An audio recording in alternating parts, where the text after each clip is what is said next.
WXII 12 News. This is breaking news. Good afternoon, everybody. Interrupting programming again to give you a live update on the Weaver Fertilizer fire. Let's listen in. This is Fire Chief Trey Mayo. I have a few updates post what has, it's just kind of what has gone on during the day in no particular order. We have Piedmont Natural Gas. We had a couple of 2-inch gas lines that were free-flowing natural gas into the vicinity of the fertilizer plant. Piedmont Natural Gas, under cover of one of our fire companies, went in about 2 hours ago and shut off the valves to stop that flow of gas. We've been able to do aerial surveillance and have determined that as we speak, there is not an imminent heat threat to the rail car on the back of the facility that contains about 100 tons of ammonium nitrate. That was a concern this morning before we could get eyes on that and see what that situation looked like. This morning we talked about perhaps considering pulling back from a 1-mile evacuation zone to a half-mile 36 hours into the event, which would be about 7 o'clock tomorrow morning, Wednesday. We are not going to do that. We are going to maintain the 1-mile evacuation radius around the plant. Before midnight tonight, the EPA is on site, and before midnight tonight, they will be broadcasting air quality data back to the command post. And at that time, we think we're probably going to release North Carolina Regional Response Team 5, the hazardous materials team that is here from Greensboro. The wind direction overnight and into this morning was out of the southwest. So the wind, if you look behind you, you can see that the smoke plume is pretty vertical. The wind is changing direction. It's going to come around it's coming around to the east, and later this afternoon into the evening, the wind is going to come around and be blowing out of the northwest. So residents who are northwest of the plant need to be expecting that tonight, to be able to see a haze in the air and to be able to smell that odor that smells like spent fireworks. And what you're smelling is the primary components that we've been able to determine in the products of combustion, which are some compounds of sulfur and ammonia. They are generally regarded just as irritants. They are not particularly toxic, but we still recommend folks who have sensitive respiratory systems to avoid being outside, to remain indoors with doors and windows shut. We do not encourage folks to be out exercising, running and walking and doing that sort of thing if they can see or smell, if they can see smoke or smell the odor from the products of combustion. We're still maintaining 3 fire department strike teams in the area to respond to anything in the event that there's a drastic change in the conditions. But the way the fire is behaving now is what we would like for it to continue to do, and that is burn off through surface combustion and consume the bulk of that ammonium nitrate. We do not know what the rate of consumption is. We just need it to burn out of fuel. But again, we're talking about 500 tons of product, and we are unable to determine what its rate of consumption is. I would like to take this opportunity to thank some folks who this has been a colossal effort being coordinated over multiple agencies, and the risk you take when you start naming names is you leave somebody out, but I'm gonna give it my best shot. So agencies that have been assisting in this effort, Winston-Salem Police Department, Winston-Salem Forsyth County Emergency Management, Greensboro Fire Department, North Carolina Regional Response Team 5, Louisville Fire Department is here with a drone, Kernersville Fire Department, and there are a number of fire departments that surround us in Forsyth County that have been filling in our stations and answering calls in the city since last night. Forsyth County Sheriff's Office, Forsyth County EMS, Forsyth County Emergency Services, Fulks Record Service, the EPA is here, the ATF, the Office of State Fire Marshal is here, Piedmont Natural Gas, and Duke Energy. And again, I'm sure I missed somebody, and I'll apologize ahead of time to those folks. I will be here to take questions. That concludes my report. I'd like to give North Carolina Commissioner of Insurance, Mike Causey, an opportunity to speak to you. Yes, sir. Thank you, Chief Mayo. I'm Mike Causey, North Carolina Commissioner of Insurance and State Fire Marshal. I want to thank Chief Mayo for his leadership and all of our first responders that have put their lives on the line over the past 24 hours, as they do every day, to protect us. This is a tragic situation, a dangerous situation, still very volatile, but I want to applaud Chief Mayo for the way he's handled this and the calm manner that he's approached this to bring all of these teams. I thank the Greensboro Fire Department, Winston-Salem Fire Department, Winston-Salem Police Department, and I think there's at least 250 first responders on scene. We have a drone here from the Office of State Fire Marshal, as well as two Office of State Fire Marshal investigators. We've seen too many tragedies similar to this. We're just still dealing with the QVC massive fire that we dealt with up in Rocky Mount, where we saw a lot of jobs lost. As I was talking with Commissioner Troxler this morning, he was telling me there's already a shortage of fertilizer, and now a loss of a fertilizer plant makes that shortage even worse. And this is, from what I understand, this is a North Carolina company. The headquarters is in Northampton County, but our hearts and prayers go out to the residents that have had to evacuate for safety reasons, and the employees. But I tell people the Department of Insurance and the Office of State Fire Marshal is here to help. If any citizen has a question about insurance, if their insurance will pay for relocating, which most homeowners policies do, we can answer those questions for those folks that need help. And the same thing with any help, any questions the first responders might have. So thank you all for being here, and thank you, Chief Mayo, for giving me this chance. Thank you for coming. We appreciate your support. And I should have done this when we got started. I need to introduce some folks that are behind me here as you spool up with your questions from your left to right. Director of Winston-Salem Forsyth County Emergency Management, August Vernon. Standing next to him is the chairman of the city's Public Safety Committee, James Taylor, representing the Southeast Ward. Police Chief, City of Winston-Salem Police Chief Katrina Thompson is here, and the Secretary of the Department of Public Safety for the state, Secretary Eddie Buffalo. So we appreciate them showing up and offering their support, and we'll take whatever questions you have. Sir, you mentioned that there was no heat threat with that rail car. How close is the fire coming to that at this point, and where is that positioned in relation to the plant?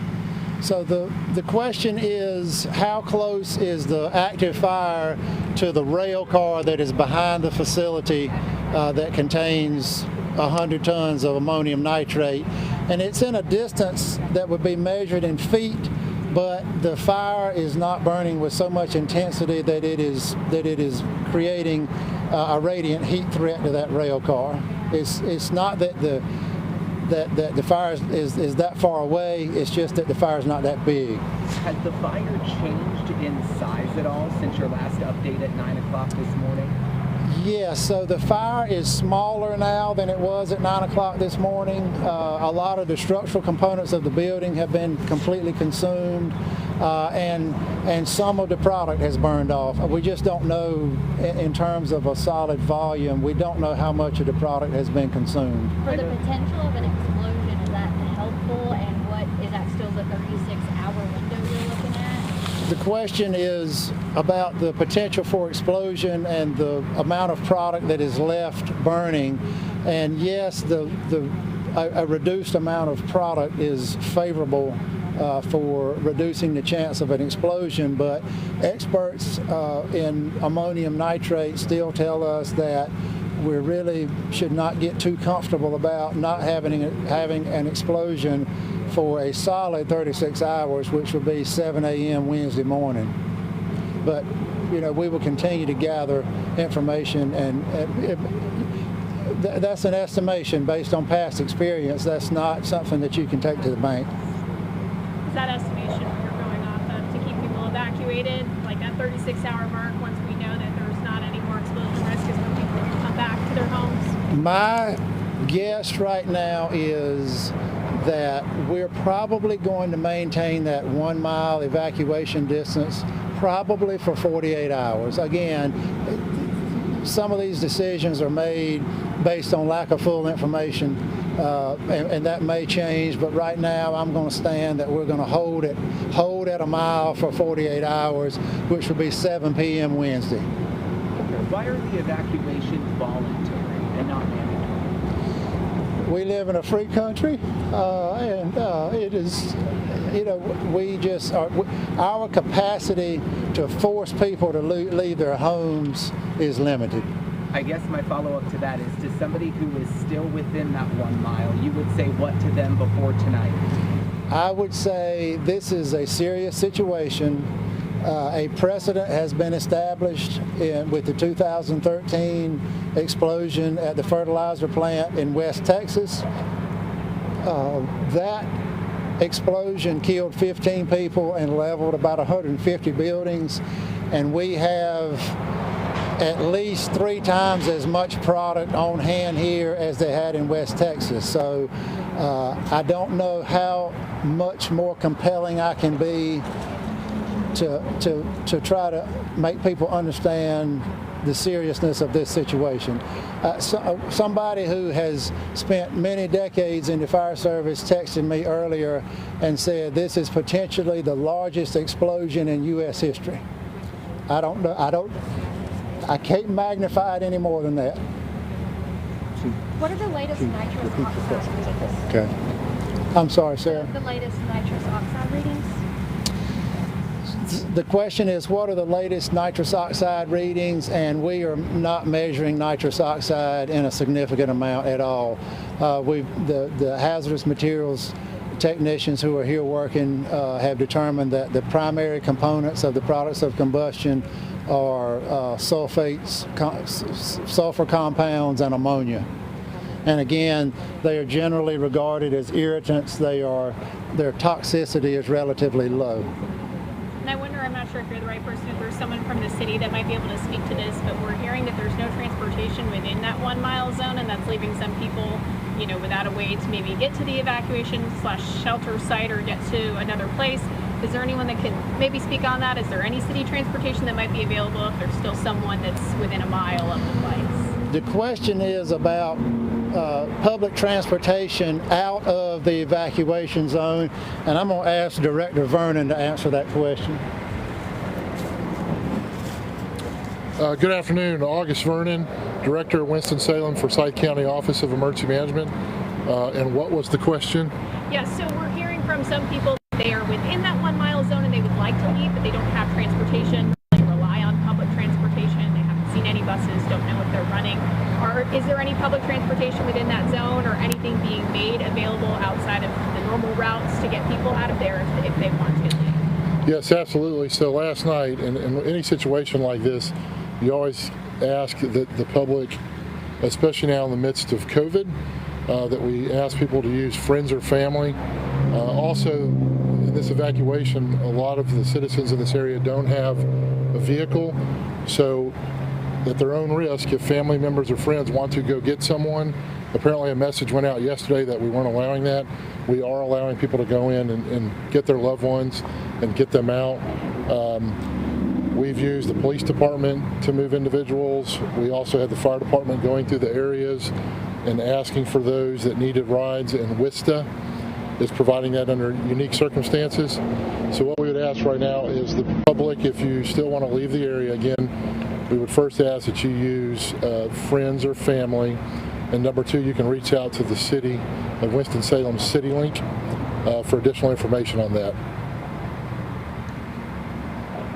All right, thank you. Chief Mayor, I think this morning we're asked if there was anybody in the plant last night when the fire broke out and it was unclear still. Do you have an update on that? I don't have an update on that. Do you know, August, was anybody in the facility when the call came in? Do you know? I'm sorry about that. Was there anybody in the facility? I am not aware of that. There is an investigation that obviously has already started and will take some time.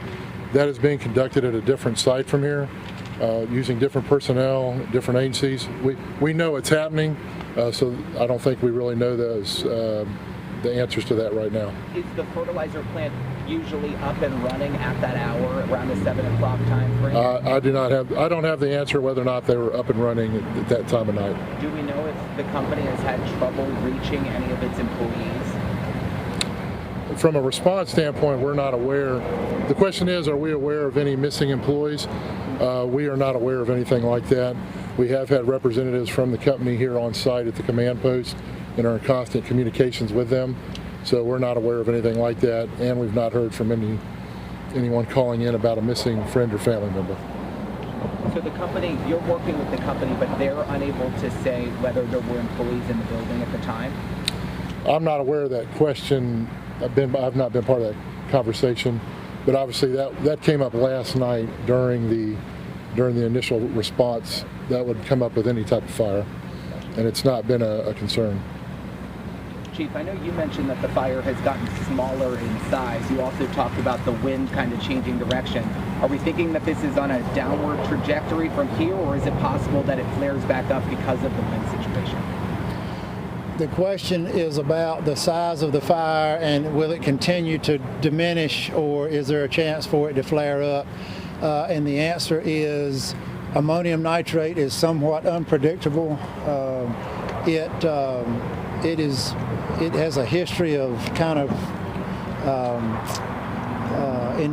initiating sort of a runaway exothermic reaction. So we are not out of the woods. The fire is behaving as we would like for it to behave to consume the product, but we cannot write off the chance that there's a collapse in the pile, it gets a fresh breath of air, and we have flaming combustion on the scale that we did last night. So yeah. Are there any other structures, homes, businesses, anything else around there that has been damaged, whether it is, smoke damage or, fire, heat damage from the beginning of this fire? Is there other damage to other structures around? The question is about fire or heat damage to adjacent buildings. There very potentially could be some smoke damage in buildings that were immediately downstream of the smoke plume last night into this morning, because it was laying pretty low to the ground. I am unaware of any fire or heat damage to any buildings that are not part of the fertilizer facility. Thank you. Can you share some insight into how much notice your teams might have that an explosion is happening? Is this an instant, or is this, you can track some of the conditions and say we have 15 minutes, we have 2 hours? Can you share some insight into how you monitor those timelines? The question is there any sort of predictability about the potential for an explosion? And there is not. Largely because you can't get in close enough to be able to monitor the product close enough to be able to make any sort of determination about that. And that's why when we realized how much of the product was on site last night, we began immediately to make preparations to move firefighters and fire apparatus outside the 1 mile evacuation zone because of the very unpredictable nature of this product. What would you need to see to switch from the voluntary evacuation to this is mandatory, you have to leave? Is there something that in your monitoring you would see to make that switch?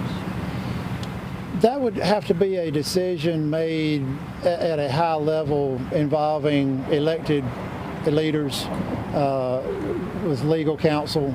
And I probably don't need to speculate on that anymore, but I would like to very strongly urge folks, if you're aware of this, if you have friends, family that are in this area who have not evacuated, again, I don't know how much stronger to make the recommendation that you leave that 1 mile area around the plant and be prepared to stay out at least through 7 o'clock Wednesday night. And lastly, can you share some insight into how your fire crews are doing at this point? Repeat that question, please. Can you share some insight just to how your crews are doing at this point? It's been hours now. How are they The doing? question is about how the crews are doing. So we're rotating crews in and out so that we're keeping fresh folks in.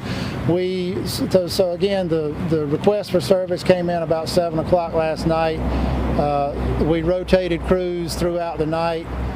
We changed shifts at 7:30 this morning, so the crews that came on at 7:30 this morning were not the ones who responded last night, and we keep a pretty close check on folks in terms of their physical and mental well-being, and rotate and call off-duty personnel as is appropriate for that, for what we're observing.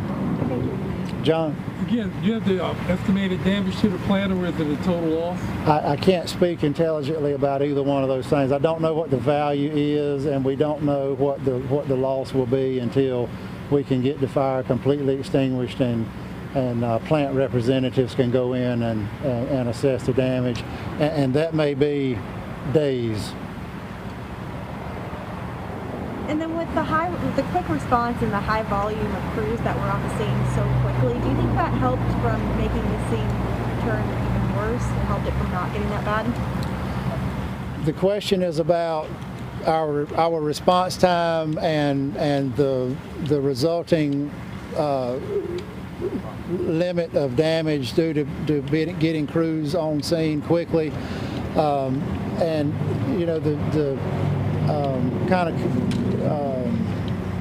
the conventional wisdom in the fire business is the faster we can get there and start intervention in whatever the crisis is, whether it be a medical emergency, a fire, a natural disaster. Typically, the faster we can get there and start interventions, the better the outcome of that event. And I have a question about if you're communicating with the school district. We know that there's one school that has been put on remote learning for yesterday, was just announced that it's put on remote learning today. I wonder, in your conversations with the school district, I would imagine that their decision to go virtual would probably correspond with how long the evacuation zone is set up, how long this thing is going, the possibility for an explosion. Maybe give us a window in your conversations with them. The question is about conversations with the school system. I have not had any conversations with the school system. I know last night Police Chief Thompson contacted the superintendent. Chief Thompson, is there anything you have to share about that regarding your conversation with the school system and any decisions they may make based on the duration of this incident? Sure. So if I'm understanding you correctly, the question is what kind of contact we've had with the school system? Yeah, just what your conversations have been like. They went virtual yesterday. Today. They're going to go virtual tomorrow. I would imagine that in your conversations, they're probably going to be virtual as long as there is an active threat of explosion, smoke, that kind of thing. So the question is whether or not the school system will be virtual as long as there's an active smoke or threat of danger. Of course, that question will have to actually be answered by the school system. What we thought was our responsibility was to notify the Winston-Salem Forsyth County School System, which we did, to let them know what we had and the fact that we had the 1 mile evacuation radius going on. And of course, there was at least one school really, really close to that 1 mile within the Winston-Salem-Forsyth County School District. I will mention that there was also a private school, at least one, that I was aware of and had made contact with that was also really close to that 1 mile radius. But no indication just yet that it could go beyond tomorrow. Whether or not it will go beyond tomorrow will be a decision that will have to be made by the school system. We will continue to be in contact with them and share with them the latest information that we have. Of course, the safety of our children, of all of our citizens, but especially our children, is of utmost importance. So we'll make sure we're providing the most up-to-date information for them to make that decision. Chief, do you know if the plant had a risk management plan on file? And if so, what would that kind of look like, or are they required to have one? The question is about having a risk management plan on site, and if one was in existence. And my answer to that would be speculative. What I can tell you is that the fire department does code enforcement inspections in accordance with the North Carolina State Fire Code, and the last inspection was completed on December 21st of 2021, and we did not note any violations in accordance with the fire code. So it had an adequate sprinkler system, fire suppression system? I do not believe this facility was equipped with residential with a commercial fire sprinkler system. More than anything, due to the age of the building, if I think I'm accurate on this, when this building was constructed, there probably was not any kind of consensus fire code in the state of North Carolina. Parts of this building are 80 plus years old. Is the sprinkler system required? It would be in the current code, but when the building was built, I don't believe so. I don't even think there was a fire code when this building was constructed. Chief, do you know how much manpower was on the ground to attack the fire outside? I didn't get an exact personnel count, but based on, so we went to 3 alarms, which for us would be 9 engine companies and 3 ladder companies, on-duty battalion chiefs, a rescue company. I would estimate about 60. How many today? So we have 3 engine strike teams, so 21 firefighters approximately, plus probably a dozen administrative staff in filling various roles in the command post. And that question was how many firefighters are working this incident today, and you know those strike teams are in addition to our regular on-duty staffing, which is probably about somewhere between 75 and 90. I guess the only other thing I have is this morning you were saying you did not plan to send any additional crews in from your department for 48 hours, so that takes us till about 7 o'clock tomorrow night. Right. What was that timeline based off of? Was that just how long you anticipated it would take to burn off the chemicals inside the building? The question is about how do we estimate when it's safe for crews to approach the buildings that have been involved in the fire. And the answer to that is, I think I stated earlier, that we are making decisions based on lack of full information. But that 48-hour kind of minimum wait to go in time span is just based on the expert advice we've gotten from around the country with folks who are in the business of dealing with ammonium nitrate and fertilizer plant fires. So it's possible that after a certain period of time you will be able to get in there and knock the small amount that's left down yourselves? At some point we will be able to get in there and completely extinguish the fire. And again, the minimum time would be 48 hours, but I will not be surprised at all if it's a week or 10 days. Are you nervous as you stand here right now, knowing the unpredictability of it all, and as fire chief and not being able to go down there and really do anything about it? Nervous. The question is, am I nervous? I'm not nervous, but I'll tell you that I've been in this business 33 years, and when I learned how much ammonium nitrate was on site last night, I felt as uneasy at a fire scene as I've ever felt in 33 years in this business. So. Somebody made the point last night that when the fire department leaves an incident like that, everybody else needs to perk their ears up and pay attention to what's going on. So when the fire department moves back a mile, it's difficult for me to understand why the common, the ordinary citizen does not realize the gravity of that situation and move themselves back a mile also. Thanks for being here. Sure, thank you for coming.